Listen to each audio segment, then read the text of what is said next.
What's up, everybody? Welcome back to my channel, Clemente Collector. And today I have an SGC return, a one card return, but this should be a lot of fun. Let's get to it next.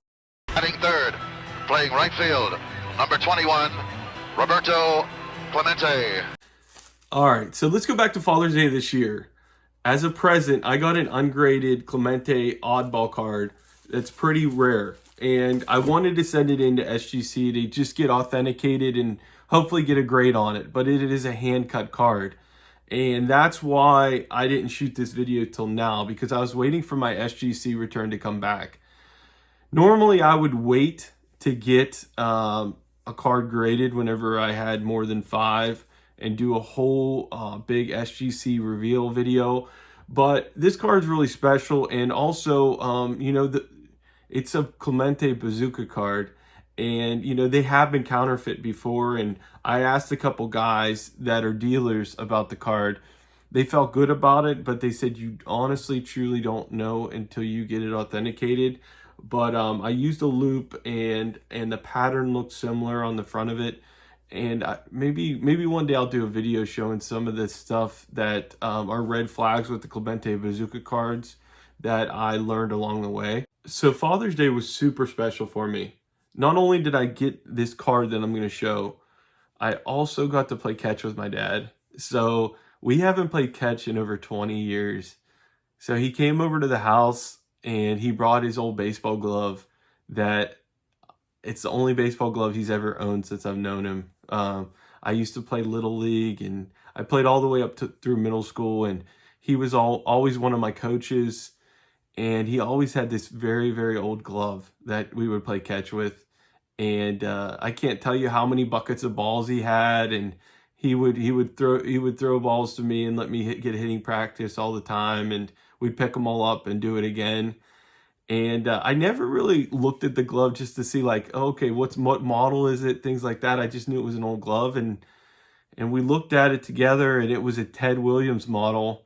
And he said in the 50s, his dad bought it for him, and it was actually top of the line in the 50s. There's nothing better than playing catch with your father, and I just thought it would be a great memory. And after we played catch, my son and daughter came out, and they played catch with me. And I never played catch with my son or daughter either, because my son just turned 10, and he's a soccer player. So he never really showed interest in throwing or catching a baseball, but he did, and it was a lot of fun, and my daughter and me had a lot of fun. And like I said, it'll just be one of those Father's Days that I'll always remember. And one thing I just want to talk about is, I think a lot of the hobby today, we talk about scarcity of cards, and modern cards you can get one-on-ones, and vintage cards, there's a lot of cards that are plentiful out there.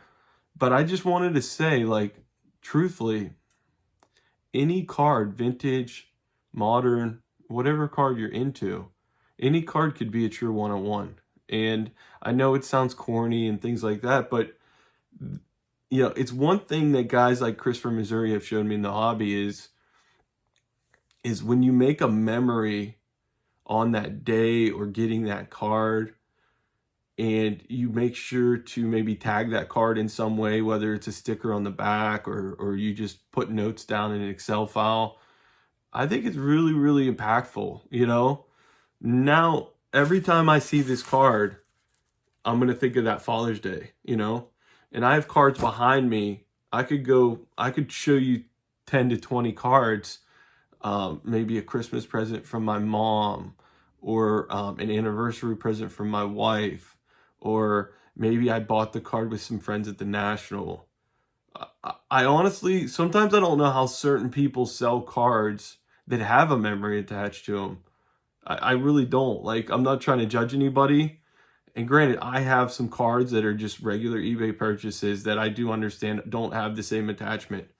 But when you get a card on a special occasion, I mean, I don't know how anybody would ever be willing to sell that card unless they really needed the money, honestly. I know, and like I said, I know that sounds corny, but that's just my opinion on it. I just, with my dad being 74, it makes me really think, it makes me really think about, how short life is. I know it sounds like stupid to talk about. I think us as vintage guys, we sometimes think about that more than, other people that collect other things. We think about the card's age and the fact that the players, a lot of them aren't around anymore. And we think about, who was the owner of that card and they're not around anymore. And how the cards get passed down. And, I think that's one thing I love about vintage is, it does have us really think about, the past as well as the future, and it has us put things in perspective. And it's something that we probably don't talk about enough, or maybe we shouldn't. I don't know. I don't know the right answer, to be honest with you.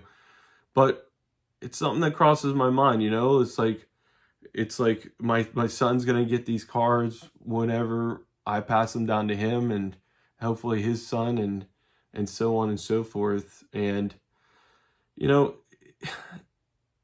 I would just say to anybody out there, collect how you want to collect, but it is pretty awesome to have this journey where you have a timeline of, I got this card on this date, I got this card on this date, this is where I was at in my life at this point, this is where I was at in my life at this point, and keeping a track of it. I think it is really, really cool. I think it's very impactful. Like I said, like, I think one day, hopefully, if I get old enough, I'll be sitting in my rocking chair, and I'll be able to tell my grandkids, this is the card, your grandmother gave me, Christmas 2023, and this is the card I got for Father's Day and got to play catch with my dad that day.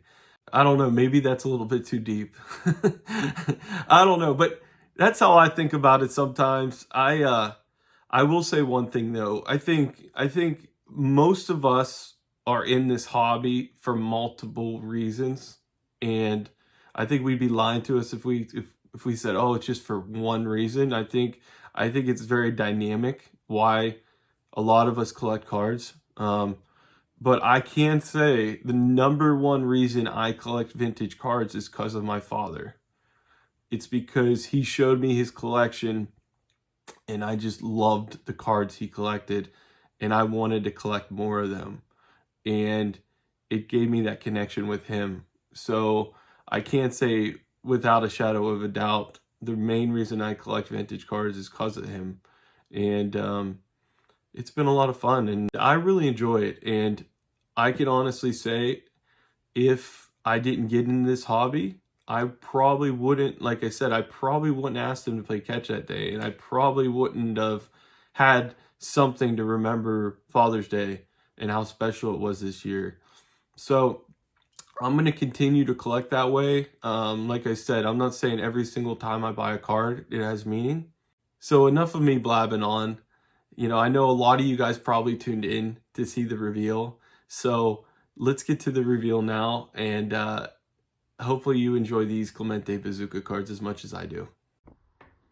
All right, so first off, I do want to show my 4 Clemente Bazooka cards I already own, and then I'm going to reveal the 5th one that I just got. So I just think it's going to be really cool to see them all together. So once again, the first 4 cards I'm going to show are not a reveal. I've already had these cards, and then the last card will be my new one. But I do want to first give a shout out to my boy Drew of Vintage Legacy. He sent me these card stands. This is a zebra wood card stand. These are beautiful. So I'm going to start using these on my reveal videos, and he's going to be selling these at the National. For 4 of them, they're going to be $35. For 1 of them will be $10. And I'm going to put a link down below to his video where he shows them and his information. So go down to the info if you want to see that. So without further ado, the first bazooka card I ever got is the 1971 bazooka card. And I got that for my wife for our 10-year wedding anniversary. And it's a great looking bazooka card. I love it. And that was my first one. All right, next is a 1960s bazooka card. This is Clemente's first bazooka card, And that's actually his last bazooka card.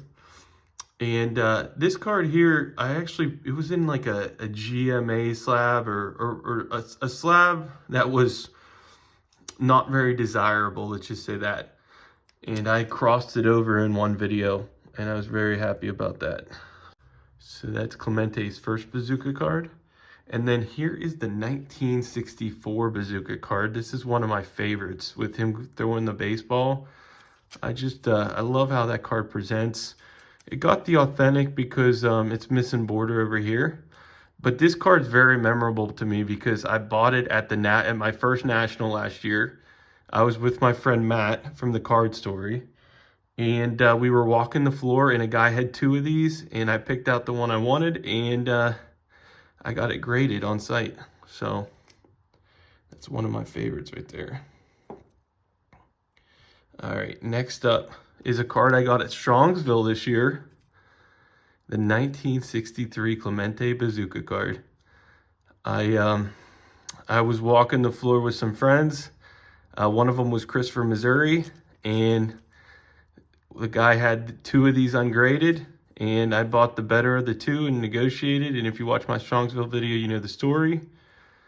And then I got it graded and I got a 3. I was very happy about the 3.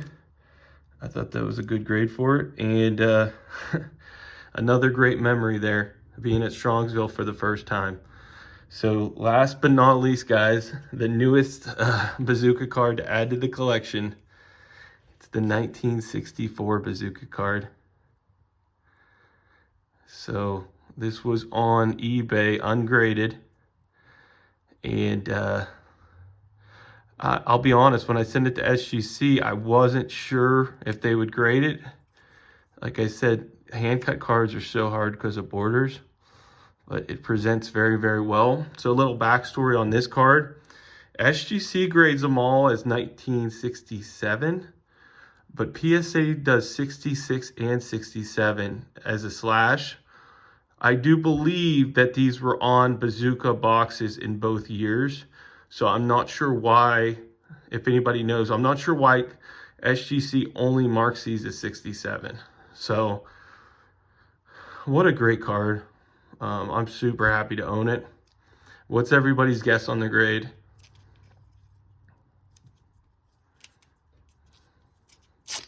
Look at that. That's pretty crazy. I couldn't believe it. Crazy.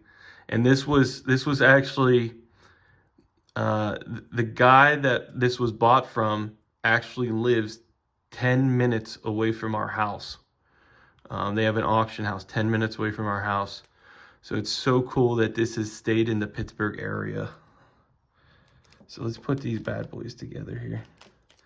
Wow, look at that.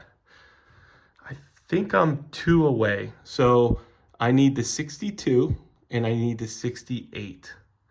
The 62 and the 68, I believe, is all I need. Man, will it be cool whenever I complete the Bazooka Clemente run. I'll be so happy. Bazooka is my favorite. I don't even know what you want. If you want to call it an oddball set, whatever you want to call it, is my favorite food issue set for Clemente. So if I get the 7 cards, I'm gonna be stoked. It's one of those things as a player collector, you kind of know in the back of your head you probably aren't going to get every single card from his playing days. But when you have smaller victories of collecting a certain set, that's really, really special. So I'm looking for the 68 and 62. So if anybody has leads on them, please let me know. And I really hope you guys enjoyed this video. It was a little bit different. And I thank you guys for watching. I'll see you guys on the next one.